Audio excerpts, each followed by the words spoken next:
that. Welcome inside Black and Gold, Saints fans. Steve Geller here along with Jeff Nowak. Happy New Year, Hoodats. Our first edition of the 2024 campaign. And, well, at least we're starting things off on a high note. The Black and Gold getting a 23-13 win in Tampa. And it's all even Stevens in the division right now with the Bucs, 8-8. And here we go, and heading into the one last regular season game with everything on the line. Just how you drew it up. Exactly how we all pictured it, right? This season to go. Good for DA at everything working against him. Toughest schedule in the NFL. Oh, that's not right. That's not right. People will start booing us right away. Boo. Yeah. Well, it's funny. I give people crap for booing, but the Bucs. I do kind of feel like I probably overreacted to the booing early in the season because that Bucs team had won 4 games in a row. They're in control of the division, even with a loss in that game. Their fans were booing in the second quarter after a punt. So I guess it's not just the Superdome. I was thinking man, it seems like more coaches than usual. Like every time I go on Twitter and I find a tweet from another fan base, it's like I saw a tweet about Todd Bowles that was like, you could just have placed Dennis Allen's name put instead of Todd Bowles, and it would have. I feel like I saw that exact tweet a week ago about the Saints. But it is weird. So we're gonna do our normal what worked, what didn't work. In this first segment, we'll do what did work. Second segment, we'll do what didn't work. For once, the what did work segment is going to be the long segment. Hooray! And because the only things that really didn't work in that game were health and a couple big plays toward the end, but. It was, I had people were asked, okay, was this the most complete game? And it's like, if you're trying to come up with things that didn't go well, it's like, it's hard. It took me a while just to come up with 3 concrete things that you can say, well, this sucked. So that's nice. I feel like I've been waiting all season for that game. And I take it did happen in New England. Something about playing outside, wild, right?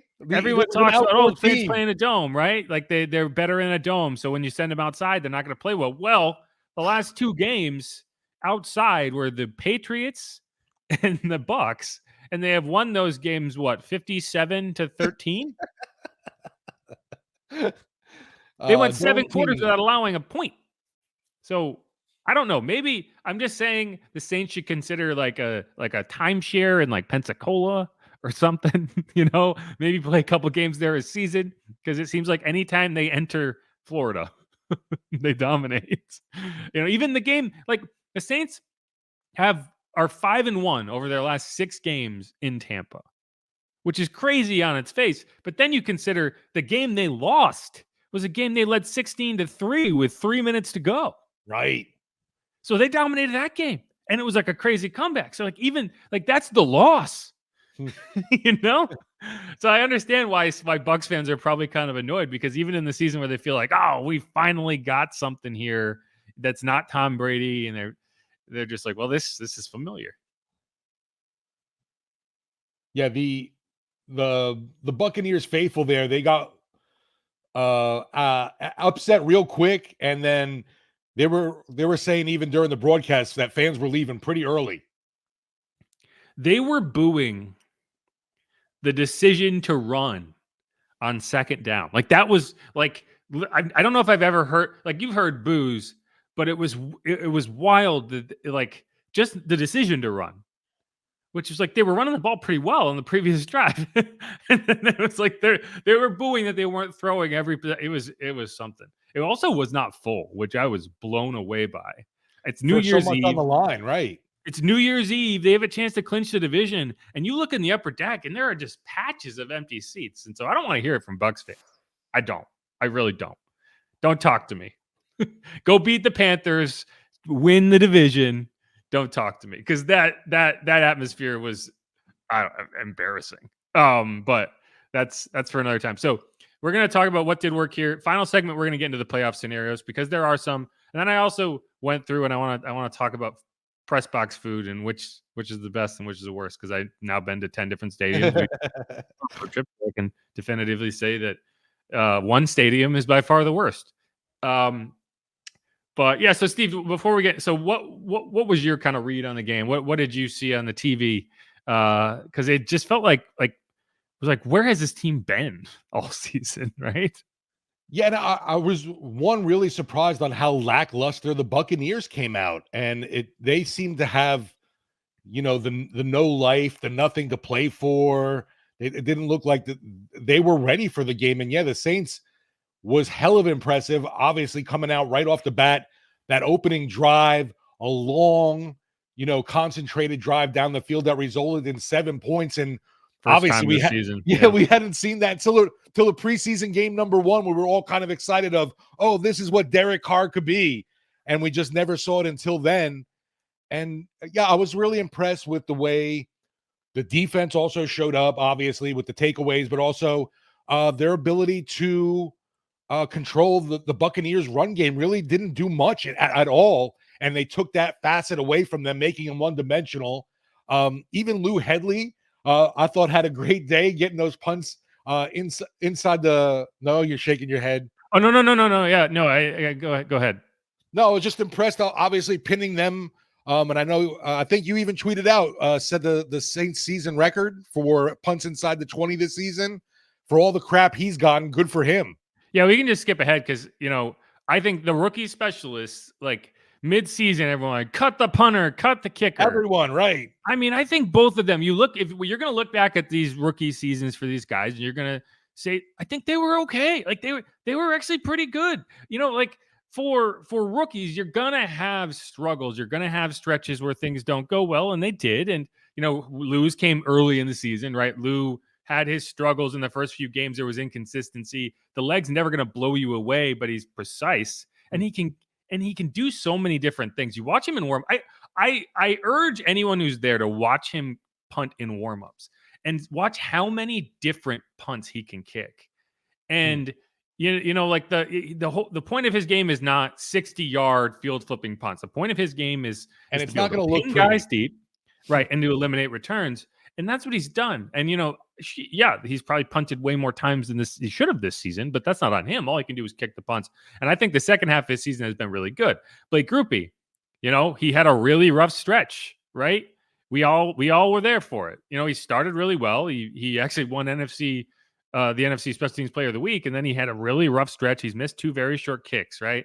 But you've seen a guy settle in. He had a really nice game against Atlanta dealing with an injury. He hasn't really kicked that much over the last several games, but those 3 kicks yesterday were big. And so, I think both of those guys deserve a lot of credit. He tied Will Lutz's rookie record with 28 made field goals. And so those guys are going to be back next year. Like I've seen people say like, oh, they need to find a new punter and a kicker. No, you're not going to sit through the rookie struggles for guys and then say, yeah, start over next year. No, exactly. You just went through that to break them in. Right. And so no, you're going to look at these seasons and say they weren't perfect, but you went through some rookie struggles. You came out the other side and you feel pretty good about it, in my opinion. So I like that. That was not my top thing that worked, but I think there's like 17 things on this list. Another guy we'll talk about quickly was Jonathan Abram. He started because Jordan Howden was sick early in the week. Unreal, right? As a rookie, as a rookie, missing practice is more significant than, say, a veteran. Like if Tyron missed a practice with something, he probably would have played. But they decided to go with Jonathan Abram. He forced a fumble when it looked like the Bucs were about to steal some momentum in that game. He had a big interception again in a situation like that. So good on him. I just think so many things went right in this game. Yeah, it was really mind-boggling going, where the freak has this team been? Yeah, and I will toot my own horn slightly because in my pregame column, my things to watch column, I was like, I had a section and the title of was the Juwan Johnson game? You got it, brother. You got it. And I just had a feeling that this was going to be a game where Juwan might have an impact. And, just the way the Bucs like to play, they like to send a lot of pressure. He's going to be able to make plays. He just has to make them. And he did. I think I projected like 7 catches, 100 yards, 2 touchdowns. It ended up being 8 catches, 90 yards and a touchdown.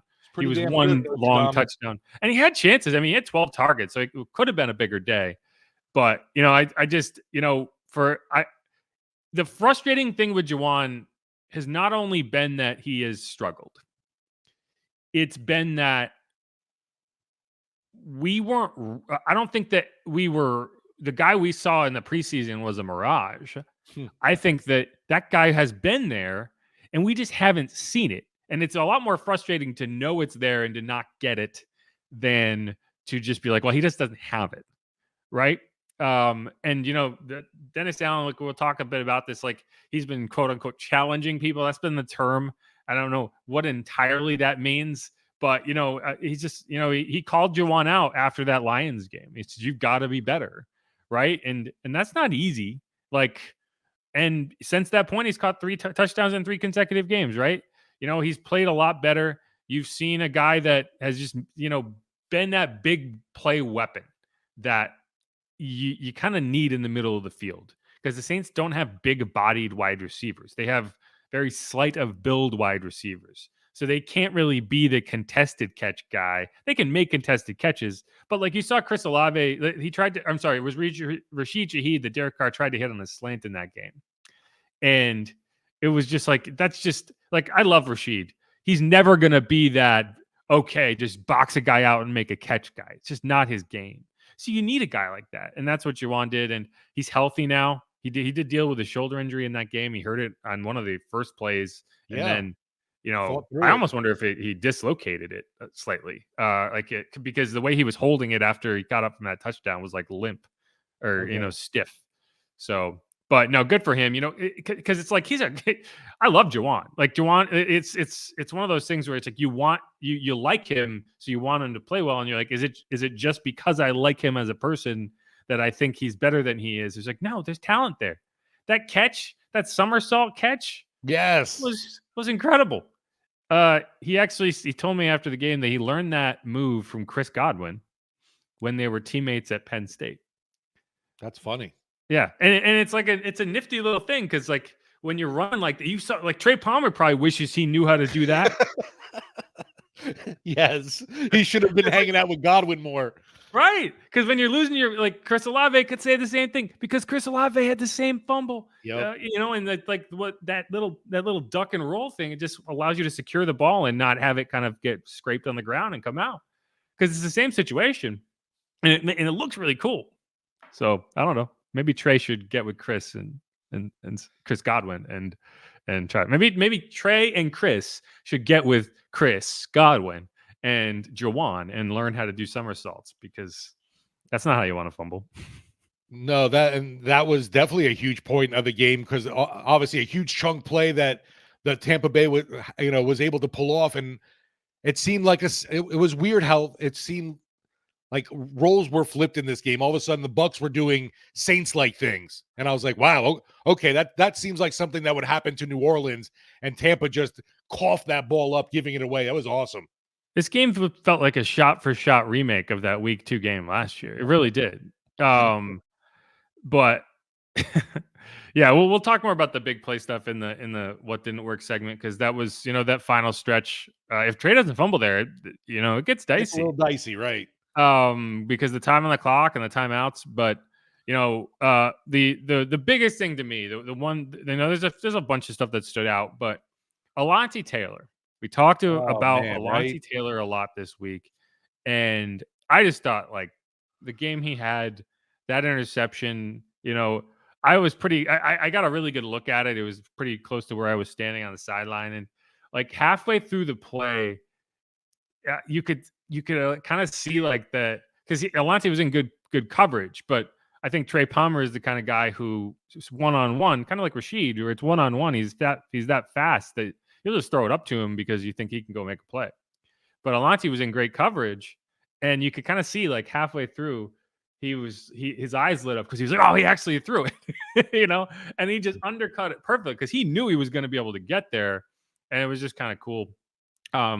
But, for a guy who got benched, that's a big moment. And we talked to Tyron about that and a few other things after the game.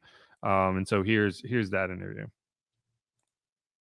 Audacy obviously has gone through a lot last week in terms of getting benched and kind of coming back. What do you think of his performance today? Man, I'm proud of him, right? And you see some young guys, right? They come in the league and they have all the time in the world, right? And then they hit a rough spot, and then they never able to kind of get themselves out of it.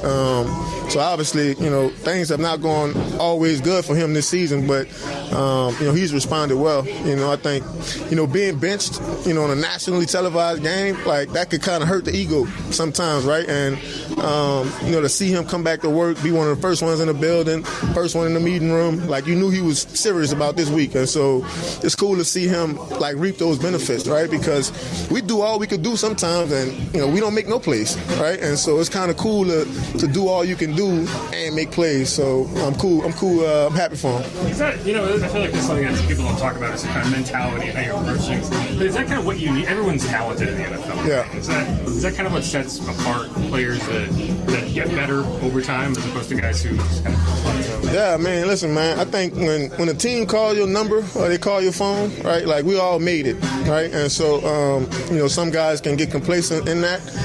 Some of us have really good rookie seasons, and we kind of take our foot, off the gas pedal. So I think the most important thing is to continue to challenge yourself and motivate yourself, because I think only you know what motivates you and what can challenge you to be better. And so I think between Abe and Tay and Debo and Ike, like all those guys took on that challenge today, and they played well for us. Monte kind of talked about how the DBs in the secondary kind of put this game on them. Yeah. Why was that? I mean, we had a meeting last night, and Coach asked me to say a few words, and obviously, I think anytime you get in the season and you have injuries, so obviously we're not at full speed, we're not at full strength in the back end, but we still have enough talent in our room to kind of go out there and play well and do well. And so, I just told the DBs, I know there's 60 other dudes on this team, but every game that we've played well on the back end, we've won those games. And the games that we've lost, we've played bad on the back end. So, that was really just a challenge that I put on them and a responsibility. And I mean, it's a lot because it's a team game, right? And so, I think all those guys heard me. None of them were asleep, So, and I think they went to sleep with that on their mind, last night. So it's cool to see it all, kind of come to light. Yeah, question, just kind of in a simple vein. It's one thing to speak the message, but to hear him take it and respond on the field, it's just got a good feel, not just you, but all the veterans on the team. I mean, it's cool. I think, right after the meeting, all of them was running up to me like, man, we needed that, right? And so maybe I need to do a more job of having those, heart to heart, right? Challenging those guys. But yeah, man, I'm proud of them. Obviously, it doesn't always go your way, but I think the way you respond sometimes could kind of trump, a lot of the things that you've been through. So I'm proud of that mostly. Is that is that normally how it goes in terms of having a meeting and they have to stand up, or is that something that's different this week? Well, I think this week, man, we knew we needed this game, right? And so I think the coaches were. They were out of words, right? And I think they wanted to hear what we had to say, right? What I had to say. And so, I hope I delivered the right message. I know I did, because I think those guys came out here and played, really good. But, yeah, man, I think that's part of being a leader. That's part of being a good unit, too, challenging each other, making it hard for each other. And so, yeah, it was good to see them respond well. One of the things about Tyron that I don't think a lot of people take into account, but it's very apparent when you're in the locker room, and I think it's very important, is the leadership element of it's like people are like, well, Tyron's older. He's not the player he was 5-6 years ago. Maybe not, but he's still a very good safety. He's still a top end safety. And I think what he brings to that room is so valuable. And you kind of heard it there, the defensive backs are kind of rallying around that. He's the one who called them out this week, right? And they delivered. And I just think he one of the reasons I really, really like Tyron on this team is you kind of heard it right there. He's a lot. He means a lot more to this group than just 8 tackles and a couple interceptions. You know what I mean? He makes a difference in the locker room, in the meeting room, on game days. So, I thought that was kind of cool to hear. No, yeah. When Tyron talks, everybody's listening. He's someone that these guys obviously grew up watching. There's mad respect for the Honey Badger, what he was able to do at LSU, obviously, and then going into, the NFL, producing there as well with all the different teams. Everybody looks up to Tyron. And yeah, I agree. He's much more than just a player for this team. He's that guy that everyone looks up to. They want to be they want to please him, like kind of thing. It's like, it's similar to me of who was the linebacker? Quan Alexander. He was like that juice hype up kind of guy. And I just feel like Tyrann Mathieu has that same quality about him where players just want to be in his good favor kind of thing. And it's like, look what I did, Tyrann, kind of deal. And to make him happy makes the rest of the team happy. And yeah, that was huge. I mean, obviously I want Tyrann giving talks all the time to this squad. Yeah, well, I mean, I think I don't know if I'd put him and Quan in the same conversation, but like in terms of being hyping people up and getting guys excited, sure. But no, I agree with you. And and you can like that in that sentence. We're not just making that up. That's very apparent based on conversations you'll have with Alontae. He's the type of guy you walk into, it's like, holy shit, I'm teammates with Tyrann Mathieu. They right, exactly. I look up to Tyrann, right? But even though he's shorter than me.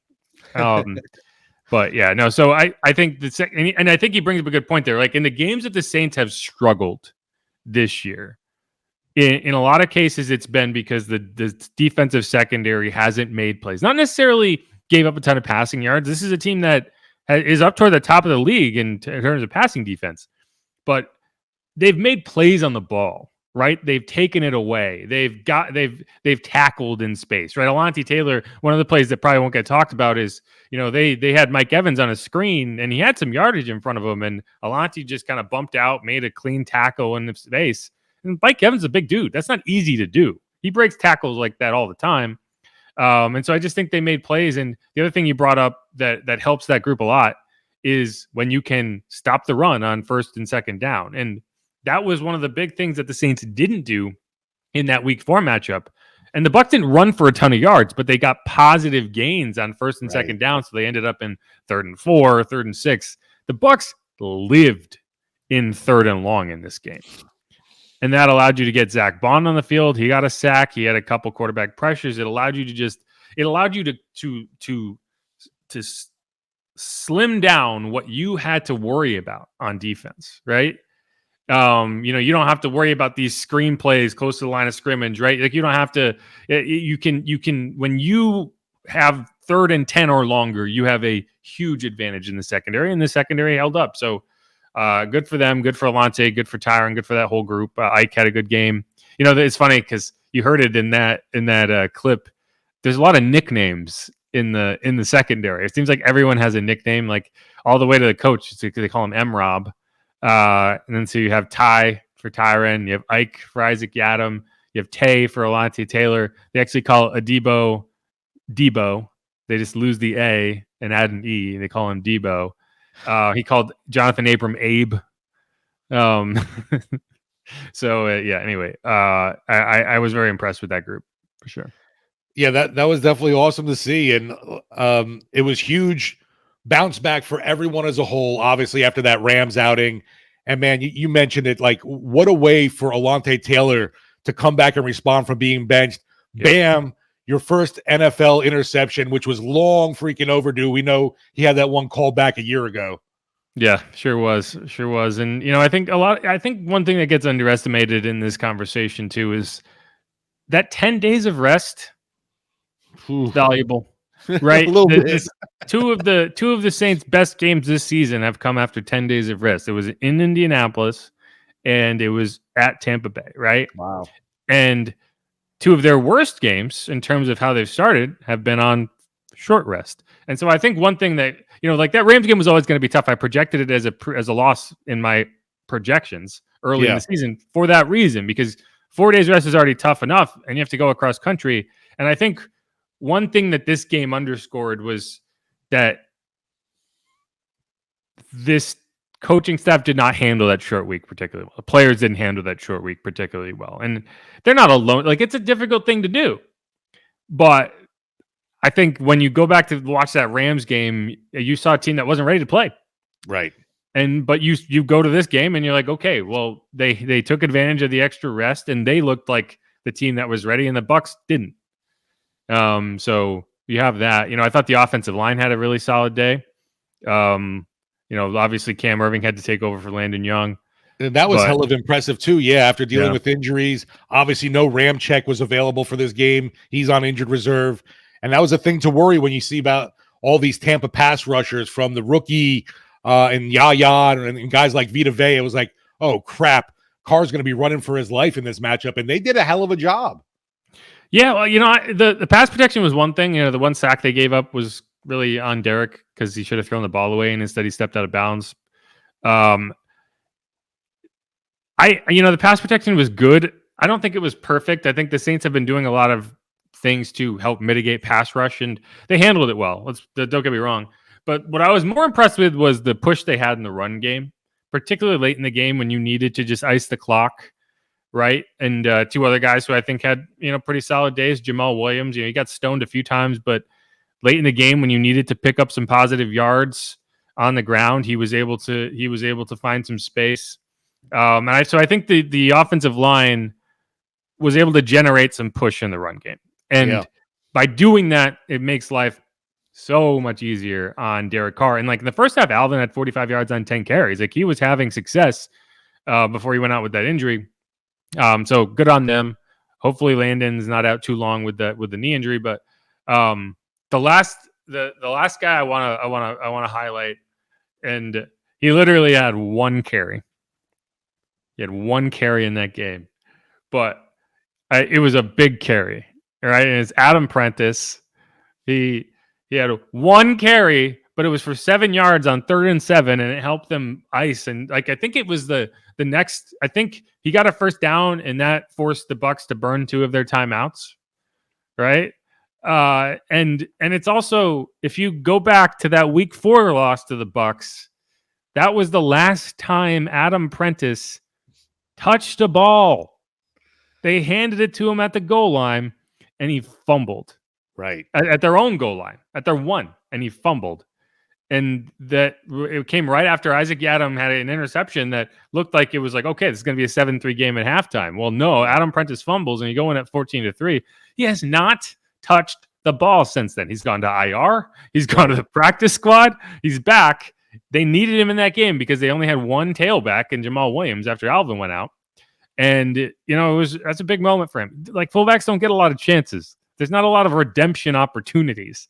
And it's just like, don't screw up. And he not only didn't screw up, he ran the ball for 7 yards, got a first down. So good for Adam. Yeah, it's a great point. That's another redemption, like you just mentioned right there. We had Alontae Taylor bouncing back, and Adam Prentice obviously needed that too.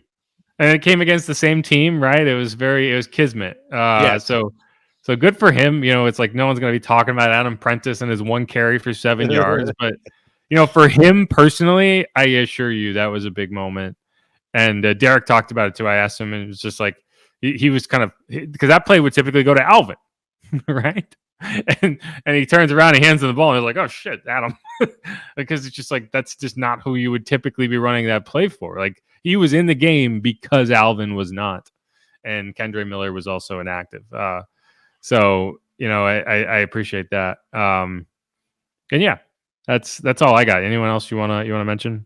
Little shout out to Taysom Hill. Nice grab on his touchdown reception. It was impressive to see him doing that just because we haven't seen a lot of it. No, you don't see Taysom catch sideline like fades like very often, right? Or whatever that was. I'd have to go back and look at what the actual route was. But yeah, he made a nice play on the ball. It was a dime throw too. Yes. Like we can mention that Derek, I think he played better in the first half than the second half, but that was go back and watch that throw. He's got pressure in his face. He's on his back foot. And he just puts it on the money. I think he's played pretty well over the last month and a half, 2 months. Dennis DA said that he thinks he's healthy now, which is a factor, right? He was dealing with that shoulder injury for much of the season. I don't know how much that's affecting it, but I think you have seen him play pretty well. The Rams game, nothing went well. No. So that was never going to be a good game. The Panthers take away a lot, right? But the Saints have been much better in the red zone. They've run the ball in the red zone. They were 1 for 2 in this game. I think they did get stopped, but so I think they're now 11 for 13 on touchdowns in their last. They've scored 11 of their last 13 red zone trips. They've scored 11 touchdowns. Both times they haven't, or all 11. Okay, let me just try that again. Of their last 13 red zone trips, they've scored 11 touchdowns. All 11 of those scores have come in goal-to-go situations, right? So, like that's been an important part of finding success is not only getting into the red zone, but getting closer, right? 1st and 10 from the 15. You don't have to score from there. You can get a first down, and I think that's where we've seen the Saints kind of adjust their strategy of you don't have to throw it in from the 20. You just have to get it there, right? And so they've run the ball more effectively. They've gotten the ball to Juwan Johnson. They've gotten the ball to Jimmy Graham.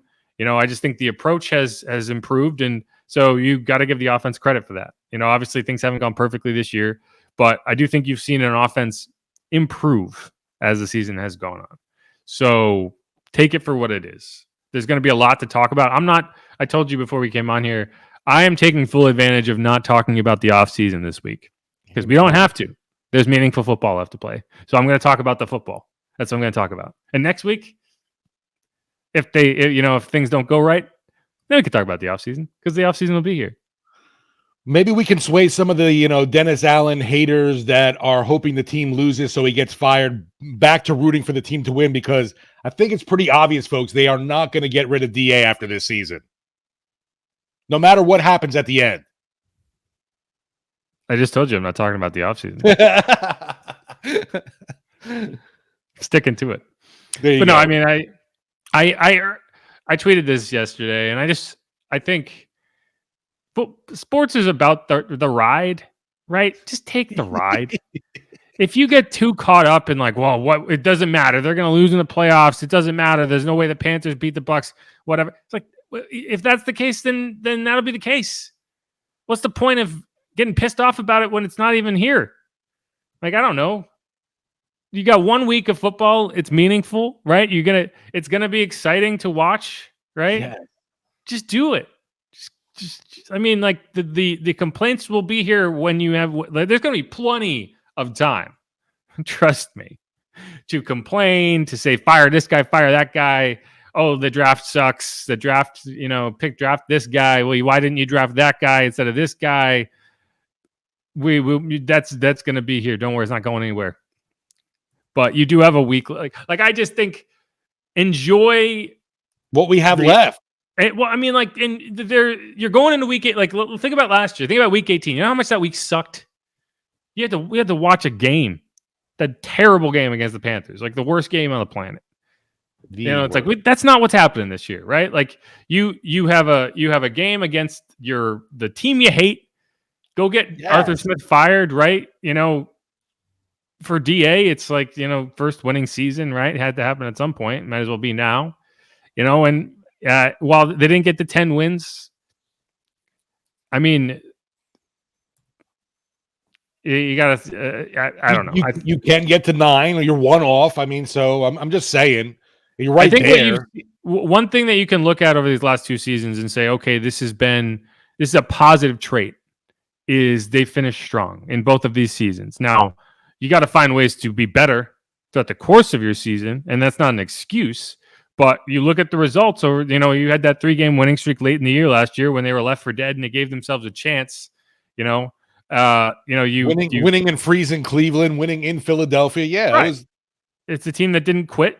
Right. And I think that's been a theme of this squad, of this Dennis Allen tenure. Agreed. And if you go out and beat the Falcons, then you will have won 4 of your final 5 games when you desperately needed to win them. Now, you would have loved for that to be 5 of 5, but hey, I just think like you want to be able to say like it's a team that gets better as the season goes on, and I think you can at least say that. So we'll leave it at that, and we'll be right back here next week when the Saints lay an egg and talking about how this was the worst thing that's ever happened to the game of football. But again, that'll be here. We don't have to do it right now.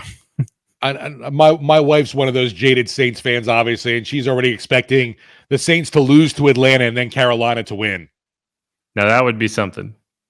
But we'll talk about that. We'll talk about that in the final segment in terms of the things that need to happen. I just, like there was a lot of ways that game could have gone. I think you go into that game knowing that if this goes a certain way, the coach might get fired. And I keep getting told the team has quit. That's not what a team. I don't know what they're watching then. If right, that's not what happens when a team has quit. I think it's so we'll see how it goes, but yeah, I think you got one more year of Dennis Allen coming at you, one way or the other here in this last week, but we'll see. But all right, let's wrap up that segment. We're going to come back. We're going to talk about some of the things that didn't work. We're talking about some of the health, that sort of thing. We'll close out with the playoff scenarios and also my food rankings. Playoffs. All right, this is Inside Black and Gold. Who dat? We'll be right back.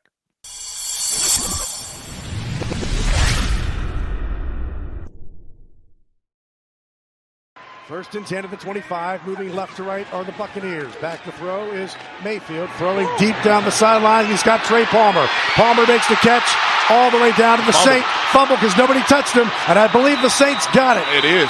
Saints football as Palmer fumbled as he went to the ground. Chris Olave played last year against the Saints. That's a catch, and he did not give himself up. He just fumbled it.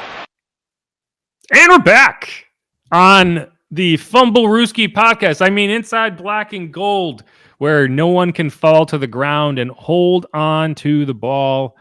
Man, Trey Palmer must feel like a big old jerk. He had a huge play in that game. He had a huge play in week 4. He had caught the touchdown after the Adam Prentice fumble that we talked about. That's an embarrassing moment. But, we're going to talk about what didn't work. One thing that didn't work late in the game was what the hell happened? Right? All you had to do to win that game easily was say, hey, we're basically just going to play fences. Like, we're going to force you to throw it underneath. We're going to give you plenty of yards. We're just going to make sure we tackle you in bounds. Like, if you had forced them to take even like 5 plays, 2.5 minutes, that game's over. Instead, you basically, like, if not for that Trey Palmer fumble, I mean, they would have been set up in the red zone. Heck, he might have scored if he didn't lose his feet. They would have been, at minimum, set up in or close to the red zone with like 5 minutes to go, 3 timeouts, and I think they already had a touchdown at that point. So that would have been 14? No. Yeah, so he had already caught a touchdown. That's why I was getting confused. He caught the touchdown with 7:56 to go. So it was 7-20, I believe, or maybe 7-23. And then so the fumble came with 3:48 left. So they would have been in position to potentially score well before the 2-minute warning with timeouts. And instead, the Saints took over. And at that point, it was going to take some pretty strong effort by the Saints to blow that once they got it back. But they still tried. I mean, what was the Chris Godwin drive? The touchdown to Chris Godwin. 15 seconds. Right. No, that one, when we were in the sports office, me and the Cajun Cannon kind of look at each other like, I don't like that. I mean, well, and then they converted on the 2-point conversion, and it was very weird because, it was obviously a late hit, which Tristan Wirfs was real mad about. And he was mad. Like, they're still talking about Nathan Shepard hitting Baker late in week 4. The thing what they're not talking about is horse collar tackles and destroying Jameis Winston's knee, because apparently we don't talk about that one. We're good. But yeah. And previous cheap shots to Lattimore when he's not looking. Right. We're not talking about Mike Evans kamikazing Marshawn Lattimore in week 2 of last year, right? Yeah, that's not something we need to talk about. Nah. I've never like that. You will not convince me that he was not trying to get both of them ejected. in that game. Like that was his move. He was like, oh, I can't win, so I'm gonna take my ball and go home. But no, I mean, so Chris Godwin catches a long touchdown, and so what happened was Chris Godwin went out of bounds and came back in and caught it, right? And so I can't remember if that was the hit. I think that was when Baker got hit by Tyrann Mathieu, and it was a late hit, but it wasn't dirty. It was, it was a hit. He got hit, but I mean, I'm sure right. Probably going to get fined. Let's just be real. I mean, but I mean, in terms of when you're talking about like, oh, that was a dirty hit. It's like, that was a late hit. You see late hits all the time. Not like you went low, you didn't go high, right? You just hit them. Sometimes you get hit. It's the NFL. The one from Nathan Shepard in week 4, I actually think he has a better gripe about because that was a dirty hit. It was well out of his hand, and it's like when it's the 5'7" defensive back hitting you with his shoulder, it feels like it's like, yeah, well, come on, Baker, be a man. No, I had one of our coworkers texted me about the video of Tristan Wirfs complaining. And I'm there trying to think. I'm like, I'm gonna have to rewatch the hit because it really didn't stand out to anything to me that was so egregious. It wasn't egregious. It was a penalty. It was a late hit. But I mean, it wasn't like I mean, he's running upfield. He makes it. But the one from Nathan Shepard in week 4 was pretty nasty. So if that's probably like if it was just the Tyrann Mathieu, you probably wouldn't have heard anything from Tristan. But that, like, again, if you want to go back and watch it, like that was pretty wild when it happened. Both of them were very merited penalties. Actually, I don't think Nathan was fined. I'd have to go back and check. Either way, so the 2-point conversion didn't, like, they ended up failing on the second attempt. Paulson Adebo intercepted the ball and for some reason decided to go for a jog. Right. I mean, what he did this. He did the same thing against the Vikings. If you remember, he intercepted Joshua Dobbs, but it was a penalty. So like it didn't count. And like everyone knew it didn't count, but he still like ran around for like 20 seconds, even though it was a return that would not count. I don't know. Paulson just likes to practice his returns, I guess. That's the only thing I can think of, because why would you just go down? He's not not running that all the way back in. Why? It doesn't matter if you do. I wasn't sure if it was going to count as an interception. It does not. It's just a 2-point conversion failed. Statistically, no. There's no stats on that play. It's not a catch. It's not, fantasy wise, I don't know if it counts. Because like a converted 2-point counts in fantasy. Point, right? So I don't know if it counts as a pass defensed or whatever. It should count as a pass defensed. The interception shouldn't count because it's not a turnover. But it is a pass anyway. But he ran he was trying to run it all the way back, just to like pour salt in the wound. I don't know. Yeah, I guess he was feeling it with the rest of the defense that day. I don't know. Yeah, it was a nice play by him. It ended the game because we were talking about this. The Saints really haven't had a lot of games where it didn't come down to the final possession this year. Like, even when things are going badly, they typically end up being, 1-score games. There's only 2 that I can think of that did not. So it was the Bucs in week 4 and then the Falcons in week 10, week 11, week 12. That's correct. Week 12, because they were off in week 11. And even that game, Blake Grupe missed a field goal that would have cut it to 6 and given them a chance at an onside kick. So even that was a reasonably, the game wasn't over in the third quarter, right? But this game, that onside kick didn't matter. They would have had to actually score and recover another one to have a chance to win that game. So that 2-point conversion, I was concerned when they initially scored that 2-point conversion. I was like, oh, they're gonna get the onside kick. They're gonna get it. This is gonna happen. But it didn't. So you need to be better in those situations. And I think part of it is just they haven't been in a lot of them. Right? They haven't been in a lot of situations where it's like this desperation comeback attempt. Like when the Patriots game, they were up by a lot, but it was like there's nothing they could do. The Giants game was similar. Like they were not coming back in that game. But I mean, you saw in week 2, they did struggle in a situation like that against the Panthers. It's just it's something they're just not particularly good at.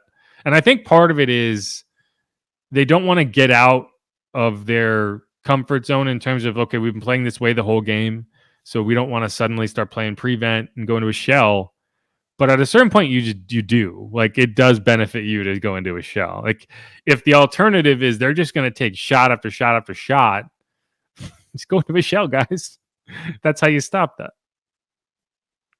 Yeah, it definitely wasn't pretty and put a lot of doubt and fear into fans during the game when you pretty much were handling this team for the first half very easily. Yeah, 100%. A couple other things that did not work were lower extremities. Got a couple injuries in this game. Alvin Kamara. That was a big disappointment, obviously. Yeah, he went off the field. It was one of those hip drop tackles everyone likes to talk about. Got kind of rolled up on, I believe it was his right ankle as he was going out of bounds. He did. I didn't see it, but apparently he came out after halftime and tried to work it out, see if he could go. Right back around. The answer was no. He went back in the locker room, did not return. So that's going to be tough if you don't have him in week 18 against the Falcons. Will Kendre Miller finally, will he do like what's the wrestler, the Undertaker? Is that who Rise it is? Up. Yeah. Where he's like, maybe that'll be Kendre. I don't know. But yeah, you're gonna have maybe James Robinson makes an appearance. Like, you're gonna have to, if Alvin can't go, someone's gonna have to step up. And hope, I'd love that to be Kendre. But I just don't know if his ankle's gonna allow him to go. But because ankle injuries are tough, right? Especially for a running back, because you need to be able to not only play at a high level, but also protect yourself, right? And if you don't feel like you can do that, then I don't think you can be out there. But so that's going to be one to watch throughout the week. The other two, the significant injuries, Nephi Sewell, he tore his ACL or did something to his ACL. I imagine it's torn. And so he's going to have surgery. He's done for a while. That's a bummer for him because he had played himself into a role, and a second-year UDFA. Hopefully he can get back. But, that's going to be an injury that probably keeps him out well into next season, right? I imagine he starts on PUP. And, yeah, so that's, even if you want to keep him around, that's going to be a long recovery timeline. The other guys have had tough times with linebacker / big time special teams contributors. Yeah, I mean, injuries happen. I think Andrew Dowell is the other one you're talking about. Right. Yeah. So not ideal. And again, just a bummer for a guy who's played well and did everything right. Definitely the other one. I'm sorry. Someone you root for, Nephi. No, 100%. The other guy, Landon Young, he's dealing with the similar injury to the same knee that he dealt with. If you recall, it was actually the practice at the Superdome on the final play. He went down with a knee injury, missed the first several weeks of the season, never went on IR. I don't think he didn't have to have surgery as far as I know. But it's a recurrence of that injury. And so, you're probably not going to have, oh gosh, I keep going. You're probably not going to have him in week 18. So you're going to rely on Cam Irving, and who backs up Cam Irving? That I do not know. Maybe you have to sign somebody because it's very clear that they will do anything but put Trevor Penning on the field. And obviously he's the left tackle, not the right tackle. You're not going to put him in at right tackle, but you'd think that, you could put James Hurst at right tackle and kick Andres Pete into guard, but that would require Trevor Penning to play a meaningful snap of football. And apparently that is against the rules. He's only allowed to be in for field goals and kneel downs. That's why you dropped him. How the hell do you take that mentally as a first round pick, man? I mean, maybe that's why I think that's why they drafted him. They really loved his field goal blocking game. Oh, shut up. And he felt like he could really give them an edge on the kneel down reps. Oh, lovely. He's really good at that. I mean, it's incredible. He's just a monster out there. Yeah, it's actually one of the questions, like even in the post-game show, people are like, so is Penning a bust? And I was like, I don't want to call him that, but it's hard not to. I'm not going to call him a bust only because they're clearly treating him like a rookie in the sense that I wouldn't say a guy struggled in his rookie season, so he can't get better. But it's just hard. I mean, he's going to get a chance, right? Like you're going to come back next year and you're going to give him a chance. But I don't know. Maybe you try him at guard. Maybe you try to move him to right tackle. Maybe, that's obviously not an ideal situation, but I do think the pass protection needs are a little different at right tackle. It's more of a run blocking position. So maybe that does suit him better. I don't know. But yeah, maybe a new offensive line coach could do wonders too. Who knows? I mean, again, I'm not talking about the offseason. Right, exactly. I got you. Yeah, that's going to be a discussion that I want to get into in terms of like much later.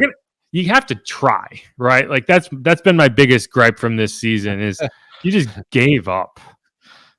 And was he really that bad? I don't know. Well, that's again. Exactly. It feels like there might be a little more there too. I don't know if it's a clash of personalities or what, but it's odd. It is odd. He's not inactive either. That's the weird thing. It's like he is active. Dude, he has been inactive 0 times this year. So anyway, let's I thought the pass blocking was pretty good for this game in general and the run blocking. So it's not hurting you. And I like Cam Irving.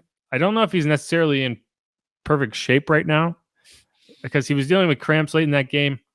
It's tough to be in great shape. You got to be 300 pounds as an offensive lineman, but you're not getting reps in practice and you're not playing. So it has to be very like I have no frame of reference for this, but I have to imagine it's very difficult to stay in game shape as a backup offensive lineman. Right? Like you have to play. Like that's like this, like Zion Williamson. If he's not playing basketball, it was just gonna balloon. Right? Exactly. That's how he's built. Yeah, like I feel like that's just so. Hopefully, with a week of practice reps, and you can get that. But I saw him with the oxygen on the sideline, and he was cramping late in the game there. So, like I like Cam. I think he's played well when he's been in there. So I don't think it's a huge step back from what you had with Landon, but that's gonna be something. Anyway, that's the health that you're gonna have to watch. Now, a couple other things. 3rd and penalty. That was the Bucs' best offense in the first 3 quarters of that game was allowing the Saints to foul them on 3rd and long. Yeah, that Brazil one with the face mask. Yeah, and on that drive alone, they had a 3rd and 15 that they converted with a hold on a Debo. They had a 3rd and 9 backed up at their own goal line that they converted with a face mask penalty on Brazil, which is frustrating because he had a sack. Like he was there. It wasn't like he was beat or like he was just reaching to try to take him down. And he's like, no, he had him. Yeah. And so like that was instead of a sack, it was a first down. And then they also had a 3rd and 9 or maybe it's 3rd and 7 or 3rd and 8 that Paulson Debo slipped and Mike Evans caught it for 33 yards. Basically the only thing Mike Evans did all day. So like you got to be, you can't, in a more competitive game, you'd be looking at that and being like, that's why you lost, because you got him in 3rd and long so many times. And like in a lot of instances, you'd be like, oh, he ran for it. No, that wasn't the case today. Baker didn't run at all. You actually did a good job stopping Baker from running. But in way too many instances, you got him in 3rd and long and couldn't get off the field. And they weren't good on 3rd down. You gave them free first downs. And so that was something that didn't work. You got to be better there. But, you're nitpicking in a game that the defense pretty much dominated. Yeah, for sure. What you just mentioned right there, it's kind of those things you're banging your head on the desk as we're watching that going, what the hell are you doing? You had him. You were get off the freaking field.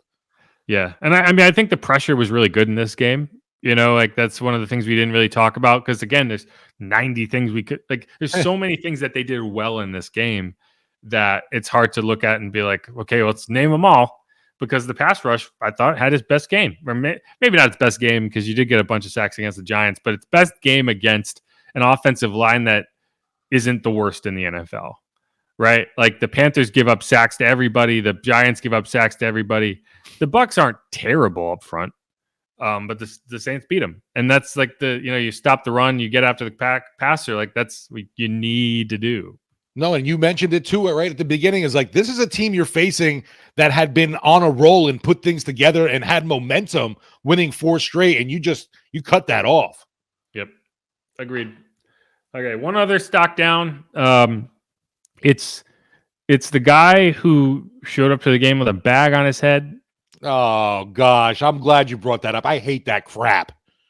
Well, so here's the thing: if you're gonna show up to the game with a bag on your head, don't take it off because the team's playing well. That was just weak. Like, if you're going to bring that energy, keep that energy. Stick with it, brother. Right. Now it just looks soft. That's it. That's all I got. And to me, the bags ended when this team won a Super Bowl. I don't give a shit. Well, and I mean, like this isn't a bag team. Like, I'm not. I right, you're in playoff contention. Right, like you could still win the division. Like, fucking bag but on even your head. like I don't think that just winning a Super Bowl means the bags can ever come back. Right, like there's scenarios where you're bad enough and it's that bad that it's like fine, like put a bag on, do what you gotta do. But this is not that season. No, I mean, come on, like. You get look at the Panthers. Their owner is literally throwing drinks on people in the stands. How awful is that, right? Like that's could you even imagine Mrs. Benson doing that and the backlash that we going throughout the league? I think I was trying to say, I don't know if I've ever even seen Gail like upset, even like mildly upset about anything. I mean, and she's got a pretty good setup. I mean, yeah, I think David Tepper is just a child. Horrible look for them, and I'm interested to see what the league's going to do if he gets fined at all. They have to fine him. I would think so, right? He threw a drink on a fan. They were in Jacksonville? Yes, I think so. Let me double check. I think they were. Like that's wild. What could the fan have possibly said to the billionaire that got under his skin that much? Yeah, it was in Jacksonville, right? Like, come on, David. But yeah, like the only thing Gail has thrown at fans is Mardi Gras beads, and they want those. Right, there you go. Anyway, but yeah, this is not a bag team. Yeah, so if you're gonna wear a bag. Don't take the bag off. Wear the bag. So you saw the guy, he was bagless afterward, like all of a sudden the team started winning? Well, I don't know what he looks like. Right? So it's not like I could say like, well, that's the guy who had the bag on his head. But halfway through the game, there was no bag anymore. Okay. So just saying. Like if you're gonna bring that energy with you all the way to Tampa, keep that energy. Don't. Yeah, come on. Because I was looking for him because I wanted to take a picture, and he's gone. No bag. He was wearing maybe it was the Tampa plant. Who knows? Yeah, he bought a Breeze jersey just for that. Yeah, man. Good stuff. One of the negatives I thought was, you want to nitpick about stuff was that one play too. I don't know if it counted as a sack against Carr, but where he ran out of bounds and he could have thrown the ball away. That was the only sack of the game for the Bucs. Right. Okay. And he talked about that in his post game. He talked about that in his post game because he was like, I need to point out that the offensive line didn't give up a sack. I did because I'm an idiot. Glad he did that. Yeah, exactly. Because I was like, what the hell are you doing? Well, he waited too long, right? Like his plan was to extend the play. Maybe someone comes open and then throw it before he gets to the sideline, but he waited too long. I think he lost track of where he was, and he ended up stepping out. It was close. Like if you challenged it, you might have gotten it in terms of like his foot might have been an inch off the ground, but the refs can only, they don't get to pause it and be like, oh, the ball was a quarter inch out of his hand and his foot is, they're just anticipating, and we already know the refs suck. So like, yeah, and you're not going to challenge that. It's not worthwhile enough to challenge that. Right. So it was just, you got to give yourself more of a margin to make sure that that the right call is made, because once the wrong call was made, it's not changing. So yeah, that was one of the things he did not do well, but didn't turn the ball over. Like, that's been one of the positives for this team this season, is they've taken care of the ball. They have 4 takeaways on defense, so you win a lot of games that way. Massive against a team that we were all talking about. Oh man, the Bucs are plus 10 coming into this. The Bucs were the team that got 4 takeaways last week, and they beat the Jags. And then the Jags beat the Panthers so badly this week that they got the owner to throw drinks on fans. I'm wondering if we'll see Andy Dalton in the finale, or they're just going to keep riding Bryce. I don't see how that would benefit you to play Andy. No, I think right. You want to give your rookie the experience, I guess. But to me, for Saints fans, I'd rather see Andy Dalton going against Tampa, honestly. Yeah, we'll talk. Let's talk about that in the next segment, because we get into the playoff stuff. So let's wrap this one up. This is Inside Black and Gold. I'm Jeff Nowak. He's Steve Geller. You can follow me on Twitter at Jeff_Nowak. You can follow him at Steve Geller WWL. If you haven't subscribed yet, do that. Who dat? Do that. Anyway, we'll be right back. This is Inside Black and Gold. We'll be right back. We're going to talk about playoffs. Believe it or not. We'll be right back. Okay.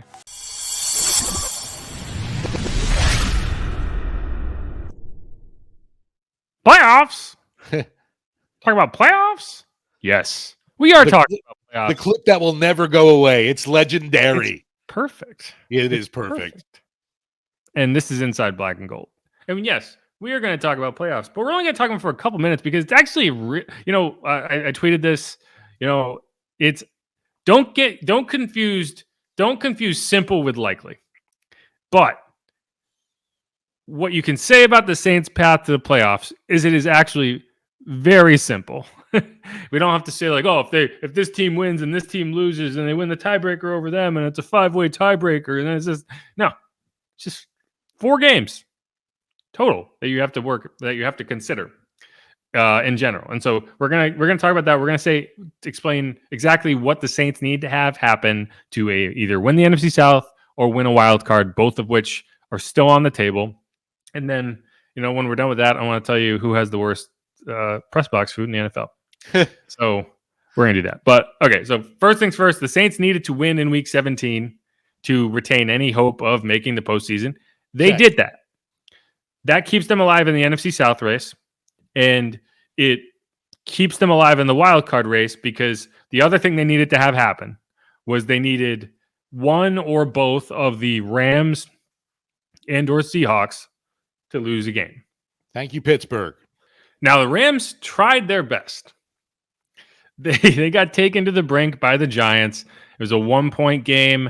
The Giants had a chance at a 54-yard field goal, and they did not hit it. Mason Crosby, maybe 3 years ago, hits that kick. This is not the year Mason Crosby hits that kick. Graham Gano probably hits that kick. He's on IR. Heck, Randy Bullock hit a longer kick against the Giants. He's on IR. Cade York, we know he's got a leg.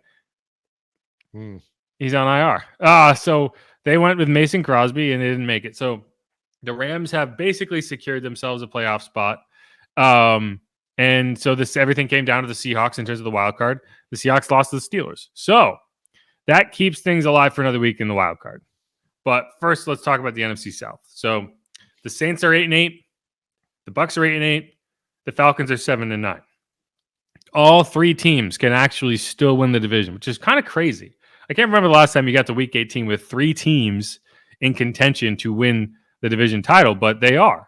So the Bucs win the tiebreaker against the Saints. So if the Bucs win against the Panthers in Carolina, right, they win the division. It's over. That's the end of it. Because no matter what the Saints do, they will not win the tiebreaker over the Bucs if they're both 9-8. But if the Saints beat the Falcons and the Bucs lose to the Panthers, the Saints will be 9-8. The Bucs will be 8-9. And the Saints say, yay, rah, rah, everything we ever dreamed of has come true. Hang a banner, division champs. They will hang a banner. and it will be right next to all the other banners. There won't be an asterisk saying this season sucked. Don't be no, right. And so that's, what makes it unlikely is that the Panthers have won 2 games all season and they're terrible. But if the Bucs team we saw in week 17 shows up in Carolina in week 18, I think the Panthers might have a chance. The Falcons would also get in if they win and the Bucs lose, because all 3 teams would be 8-9, and the Falcons would actually win that 3-way tiebreaker. So, the Falcons losing to the Bears, even they got blown out by the Bears, didn't actually matter. Like, that game actually didn't matter in terms of their playoff hopes, because no matter what happened, they would have had to beat the Saints to get in. So, yeah.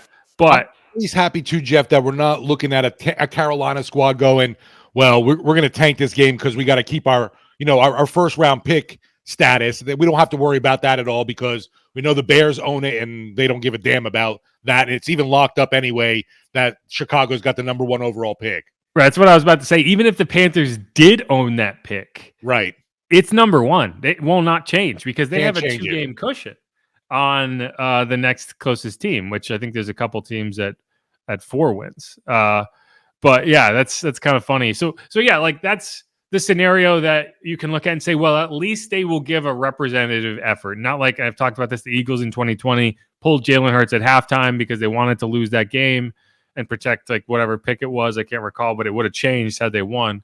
You won't see that. This is a team that's going to try to win because you're a football team. You're not going to go out there and try to lose. The question is whether they can win, right? And I think, if there was division games are weird, right? Like you saw the Falcons lose to the Panthers. This is a good Panthers defense, and they've actually gotten pieces back as the season has gone on. Obviously the game in Jacksonville, yeah. But, they're going to play a little better at home, right? It's easier to play at home. It's the finale. You just kind of leave it all on the field. And you look back at the game in Tampa a few weeks back, right? It came down to the Panthers had the ball at their own 40 with a little over 2 minutes left. They were down by 3, right? I mean, they had a chance to go win that game. And the Bryce Young threw an interception. The Bucs won, but it wasn't exactly a blowout. And this was in Tampa, right? So, like, while I'm not going to tell you to bet on it, I keep hearing like there's no way that the Panthers beat the Bucs. Disagree totally, right? I mean, it's not likely, but this idea that it's like we don't even need to watch it. Come on, like there's a chance. I'm honestly more worried about the Saints beating the Falcons because if they don't beat the Falcons, it doesn't matter. That doesn't matter, right? Yeah, like that's there's a chance, right? And I'd like to think that the Panthers will be motivated.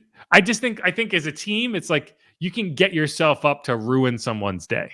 Yes, exactly. Right. Right. Like, and I think like the ability to say like, we can piss that team off so bad and we can make a statement that our former quarterback kind of sucks and we were right to let him go. Right. Exactly. Yeah. They know Baker firsthand, obviously there. They do. And they practiced against him. Right.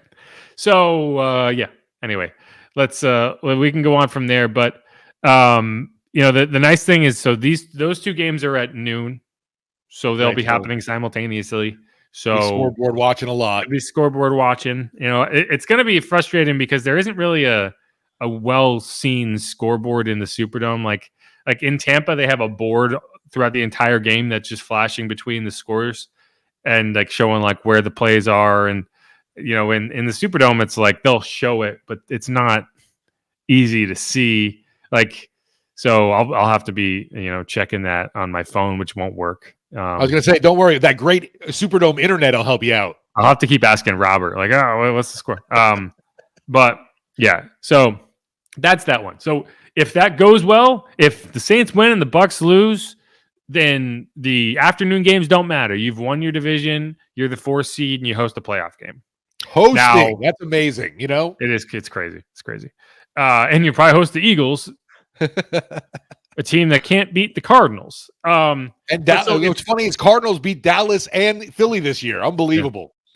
Yeah. They have some pelts. And Joshua Dobbs was the quarterback in that other game. Yeah. Wild season. So the afternoon window, right? You're looking at the Seahawks at the Cardinals and the Packers at the Bears. So if the Saints win and the Bucs win the division, but all is not lost because there is still a route to the wild card, which again, like I've seen these scenarios, like, oh, if this team loses to this team and that team wins and that team, it's like, this is pretty straightforward. The Saints need to finish one game better than both of those teams. So the Saints need the Seahawks to lose to the Cardinals, and they need the Packers to lose to the Bears. Now, the Packers will be favorites in that game, but the Bears are playing pretty good football right now, if you haven't noticed. I mean, they beat up on the Falcons on Sunday. Justin Fields is playing well, and I think he might be playing for his job because this is a team with the number 1 overall pick. Yeah, they're in an odd situation. It's like, what are they going to do? Stick with Fields, or do you draft a QB? Right. And so, like, they're not going to be worried about where their place is. And even if they do want to draft a QB, they want to showcase Justin Fields, right? Right. So, because if they draft a quarterback, they're probably going to want to trade Justin. So, I think you're going to get a full effort out of the Bears. Again, that's the other factor of, like, are they going to play hard? I think they're going to play hard. Can they win?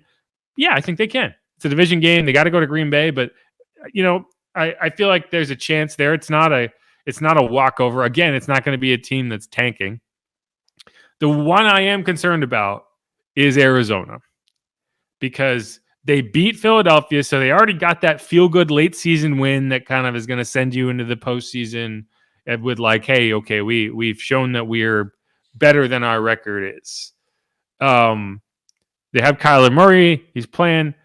Do they bench him? Do they sit him down?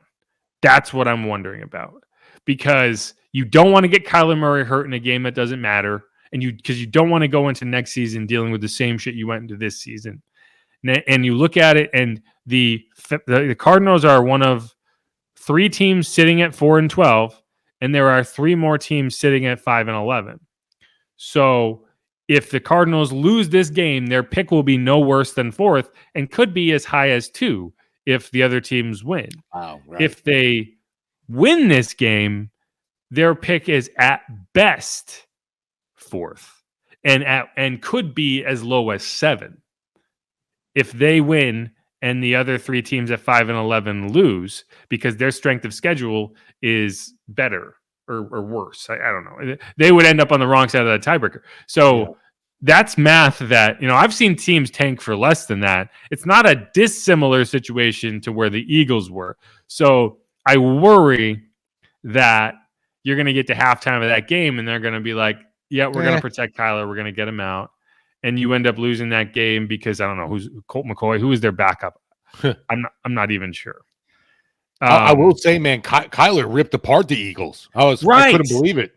Right. And so I worry that is your statement game, and you're going to be like, nah, we're going to, that's my only, like, I'm not worried about the Panthers doing that. I'm not worried about the Bears doing that. I am worried about the Cardinals doing that. Right. Yeah. And so I definitely see that. And Clayton Tune is the backup over there. Who? Clayton Tune is the backup quarterback. Yeah. Bobby Hebert's like, I think married to his cousin or something like that, but it definitely some kind of relation there. Houston. Not blood. Yeah. But yeah. So anyway, like the Saints would need to beat the Falcons, and if they get to that in the afternoon window, they would need the Seahawks to lose and the Packers to lose. And if that happens, you get to the wild card. Again, these are low percentage plays, but they exist and they're not super convoluted. So I think, it is what it is. All you can do is go beat the Falcons and hope for the best. Yeah, we had a great fan call in during the post-game show saying Saints fans should actually go to Carolina to root for the Panthers. That would actually be pretty funny. Right. If there was just a ton of Saints fans scattered around at Bank of America Stadium, right? A game that's probably going to be a pretty cheap ticket. I know someone who could tell us the secondary market on those prices. Yeah, you probably could. Is he the one who called in and said that's what they should do? No. Speaking of Bank of America Stadium, did you know it comes in at number 8 overall on my press box food rankings? How many stadiums are on the list? 10, because we went to SoFi twice. All right, so that means Carolina's down there. Carolina is 8 out of 10. I'll Right. give you the middle. So number 4 is Atlanta, Mercedes-Benz Stadium. They always have some nice stuff. Like they have a meat carving station. They have a soft serve ice cream machine. I give you extra points if you do interesting shit. Now, you go down the list. Houston, NRG Stadium, solid, not great, middle of the road. They have some interesting snack options, but nothing fantastic. You've been to Houston. Yes. Yeah, I would say very middling, so I agree with there. It's good, but it's kind of boring. Right. Keep going down. Tampa, number 6. I don't think that their food was particularly good. They have the smallest media workroom, which is where you get kind of your mid-game snacks. They have the smallest media workroom I've ever seen. It's a closet. I couldn't even sit down in there. I know the visiting locker room is abysmal. I'm sure it's still terrible. Yeah, I was in there. It wasn't that bad. But and that's only because I've been to SoFi twice. And that is you could tell me a high school hockey team is in there, and I believe really okay. Yeah, I've not. It's a $5 billion stadium, and it's like like little metal mesh lockers that you had in high school. Like they have the holes in them. That's what literally that's the visiting locker room in this $5 billion stadium. It's embarrassing. Anyway, but like Tampa would be further down on this list, but and this is important to me, they serve breakfast, and I have a soft spot for breakfast. And so if you're going to give me eggs and sausage and shit before a noon game, I'm all for it, because I get very tired of having like Salisbury steak before a noon kickoff. This is a 1 p.m. kickoff. But either way, I give them credit for that. So they move up on my list because of that alone. And the food wasn't terrible. It was good. There's some good options. Yeah, I'm surprised they're actually that low. Usually Tampa's kind of higher on folks' lists. Tampa's fine. I just it didn't blow me away, right? Okay. And again, there's only 10 of these stadiums. There's 20 other stadiums. They could all rank lower.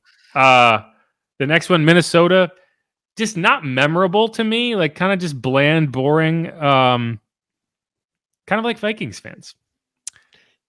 Yeah, to me, I remember more of the stadium itself, the layout, the food that they serve, kind of thing.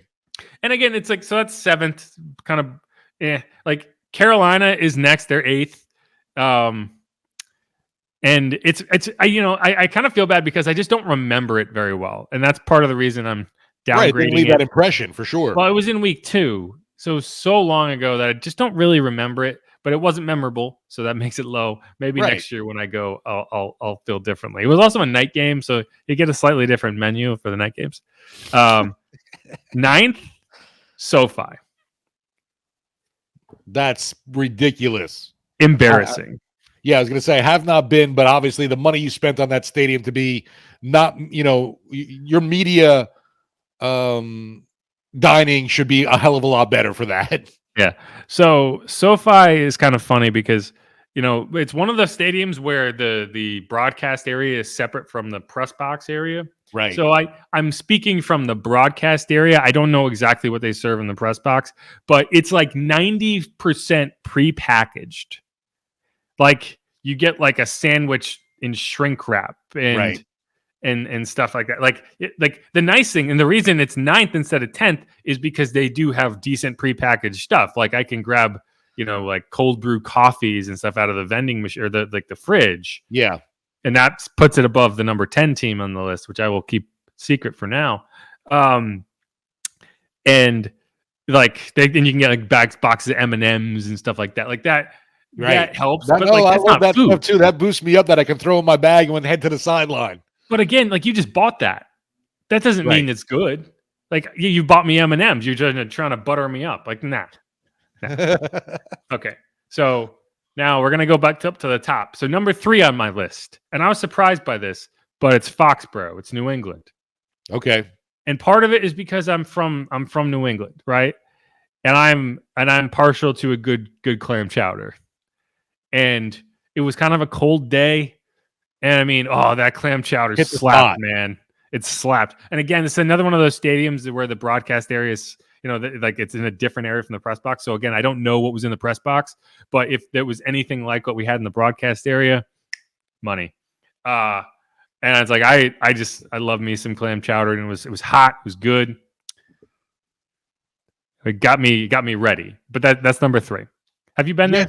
I got to go to Foxborough, and I thought, the media layout. I remember this was during training camp that we were there for the preseason, and I remember they had warm brownie with ice cream for the media, and you won me over right there. And I was like, thank you. The mid-game, so every when you're on the field, there's a media workroom, and they'll have a mid-game kind of meal in there. They had like fresh pizza. Wow. And I was like, this is fantastic. This is so great. Anyway. Yeah, I remember chicken sandwiches, even burgers. They really did well for the media, and they even the drink selection. They even had a Keurig available for you to make your own, fresh cup of coffee individual. Nice. Yeah. So that's number 3. I wasn't expecting it. I really wasn't, but it was good. Now number 2, and this was a tough one for me. Number 2, because I really like it, and this is another example of the breakfast putting it up, is Lucas Oil, Indianapolis. Never been. Very, very good. And they had legit breakfast options. They had a breakfast burrito bar. Where I like that already. Some places have an omelet bar. They had a breakfast wonderful burrito bar. So, yeah, you had me at breakfast burrito bar. Yeah, for sure. Very good, and it was good breakfast, like crispy bacon. Man, still thinking about it. Yeah, you load up on that, you're good for the game, man. Yeah. Plus, it's kind of a cool stadium. It's like a warehouse, a factory. So we got 2 left. Number 1 and number 10. Number 1 and number 10. Have you disagreed with any of mine so far? No, it's everything has sounded great. I was a little surprised, like I said, about Tampa being so low because so many people have it up there because of the carving stations. Yeah. I mean, I have it middle. I mean, I have it in the middle. It's 6th. Right. Not like it's 10th. But yeah, I mean, if it's between them and I put them similar to Atlanta, and Atlanta just has them beat. And I think Houston also has them beat. I could probably flip Tampa and Houston, but it's 5 and 6, right in the middle. Right. So number 1, Lambeau. Oh, I had a fantastic time there for sure. It's just like they didn't even serve me breakfast, but it was just, you have so many distinct, like you just get a brat, and exactly. You got to. Good. It's just good. And and it's cold. It's like even in October, whenever we were up there, it's like it's kind of like frigid, so you get that nice warm brat. Yeah, my biggest mistake there was I was a piggy and I had 2 brats, so my stomach was like, oh god, I shouldn't have had that second. You gotta be careful. You gotta be careful with that. But no, Lambeau's cool. The only thing that's annoying about Lambeau is there's only one entrance in and out of the stadium, so you got to walk all the way around. And I also got caught in a kicking net there, but that's nothing to do with the press box. So that's number 1. Number 1 on my list. Only 1 left. You might have guessed. The number one we're 10, at the most. The worst press box media layout for food in the NFL. And I've only been to 10 stadiums, but I'm prepared to say it's the worst in the NFL. The Caesars Superdome. It's terrible. And I don't, it's like, I hope they're listening. No, there's no way anyone from the Saints is listening 90 minutes into a podcast, but I hope somebody's listening from the Superdome, commission or whatever. The more stadiums I go to, the more egregious it is how just sad the press box food is. And I don't think the food in the stadium is particularly mind-blowing either. And the same can be said in the Smoothie King Center across the street. I think it's Center Plate that does the food. And they're renovating. It's supposed to improve the meal service in terms of you're going to be able to get food from one place to another a lot easier. But it's basically like a high school lunch. Like that's the type of dining you're getting. Slop on a plate. That's how I describe it for sure. Yeah. Like there's 9 other stadiums on this list, and every single other one, there's an entire spread to pick from. You also have a dining area. Do I want nachos? Do I want to skip this meal and get soft serve ice cream? Do I want to go to the carving station? Do I want to go to the breakfast burrito bar? Literally, the the meal service in the Caesars Superdome press box is like 4 heated things It's like, oh, would you like baked beans? Would you like some collard greens? Yeah. Would you like some peach cobbler at 10 a.m.? I don't. I skip that. There's salad too. There's a little salad thing, big bowl. But it's I don't know how they go around, and I'm being very pretentious. I'm sure everyone's already turned this off by now, but I don't know how the Saints go to other stadiums and are like, not like, we need to step our, like, I would be embarrassed. We're New Orleans, for crying out loud. Yeah. Like the I guarantee you take a poll of all the media members, Jeff, and everyone's going to be like, "Oh yeah, Superdome sucks." Well, that's what. Like I was just about to say. Like I would be stunned if any opposing team looks forward to that. Like, right, maybe visiting the city to check out stuff, but yeah, not the food in the dome, for sure not. Like, it's the only stadium, and I go there a lot, that I just or even the access to the press box, because hey, you got to jump on with fans because there's only that elevator. Yeah, that's another thing. That's so annoying. That's a whole other issue. But no, I'm continually disappointed in the food that I can get at the Superdome. And that's not just in the press box. Like, I've never been particularly impressed with the food in general. And it's like, it's for New Orleans, you got to do better than that. Like, even when I go to the Smoothie King Center, the only thing I can get that I like is crispy, crunchy chicken. You know, way back before they moved the press box and it was in the mezzanine middle area, there was a little small dining part, and for those noon kickoffs, they did have a create an omelet station. Sadly, that is not the case anymore. That it used to be great. It really did. And that little part of it, for me, you know, I'm with you. It's like, I want to fuel up on eggs, bacon, sausage in the morning before that noon kickoff.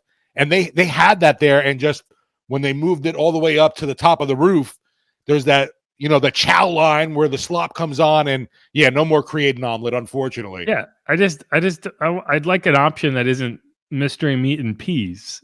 Oh yeah, and the cookies wrapped in cellophane too. Yeah, the cookies are fine. I can't complain about the cookies. And there's also nothing post game. Right. Try and find a water or Gatorade. Good luck. Anyway, so now everyone's had that. Now that everyone has unsubscribed from this podcast, prima donna media members complaining about free food. Yeah, you know. But so this is my list for this year, and you know, assuming I do this job again next year, I'll update it with the other. We'll see if we can step it up for our next year rankings. Yeah, it's still a year. Yeah, I mean, so they'll have finished the renovation by then, I believe. Right. So maybe if you're listening, things to look forward to. If center plate, is that you? Wonder if we should ask Dennis Allen about that. Oh yeah, I think he might. He might just say, "Get the fuck out of my face." Keep waiting for that. Hasn't happened yet. Well, all right, that is the end. That's the end of this podcast. This has been Inside Black and Gold. This is our New Year's Day edition. Hence why it's bad. But you know, the Saints won. The Saints have a chance to go win a game in Week 18. Like I said, I'm going to talk about the offseason when the offseason gets here. I'm not going to sit here and tell you, oh, this has to happen. This guy has to get fired. This guy has to get cut. This guy has to get signed. I'm not. I'm going to talk about this week. I'm going to talk about this game because that's all we got. Right. Let's go. Beat the Dirty Birds, man. 1 week to go. That's just I only say this, and I'm not going to harp on this, but like, I hope that the atmosphere in the Superdome is reflective of because it wasn't in Tampa.